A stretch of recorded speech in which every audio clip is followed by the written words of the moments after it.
So, these are the three sectors in governance who are actively involved in the CLUP process. First po is yung government state. Second is the civil society. And third is the private sector. When we say inclusive, parang magbalang din kayo lang magsabi.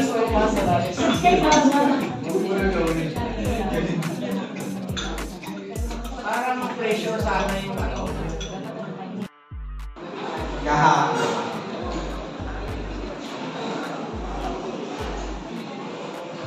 Yung mga wala po sa GC, magpa-advance po tayo dito.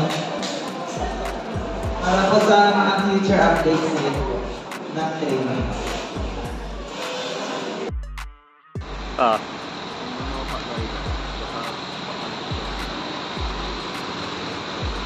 Ay, sa Malipay.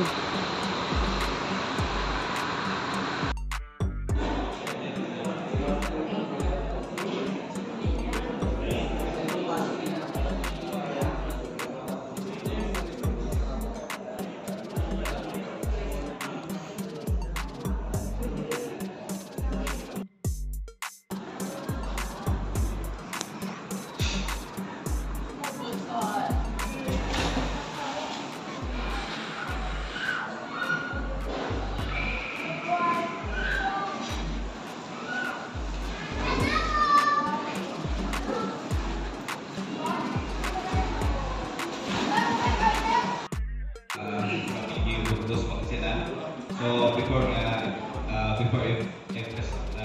present ko yung case map ko namin, ay nagis ko muna yung mga kasama ko dun sa so nandiyan po si Sir D, aking body professor at the same time CEO ng Municipal Assessor, yan si Don Mark Navarro, staff ng NDRMO, yan din si Kevin Mariano, staff ng assessor, then yung dalawang staff, kakakuin lang po si planning officer ko, si Ginika Marie Ramos, then data controller 2, Sarah Gigyan. So, yan po. So, although ito po yung nagawa namin sa opisina namin as base map po namin, pero nung nag-workshop kami, meron kami ng information dito sa Shop 2 at 3. So, yun po yung na-digitize namin. So, gusto lang i-present to para makritik yung aming nagawang base map. So, in preparation of the updating of our comprehensive plan of study. So, siguro may mga kulang po dyan. Kasi may mga na takot during the discussion na dapat na iligay. So, yan po. Hindi ko na sasabihin kung anong location namin. Basta nasa office park po kami. Gusto niyong bumisita po doon.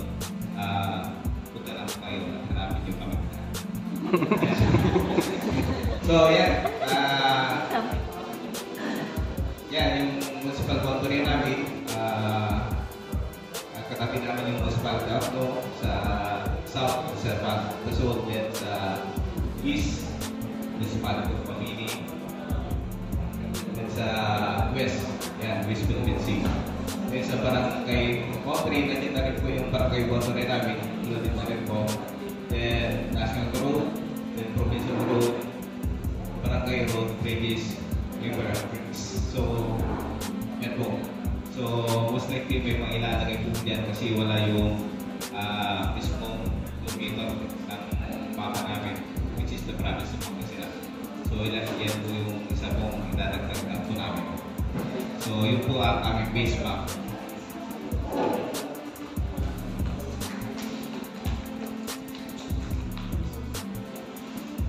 Then, ito naman yung current existing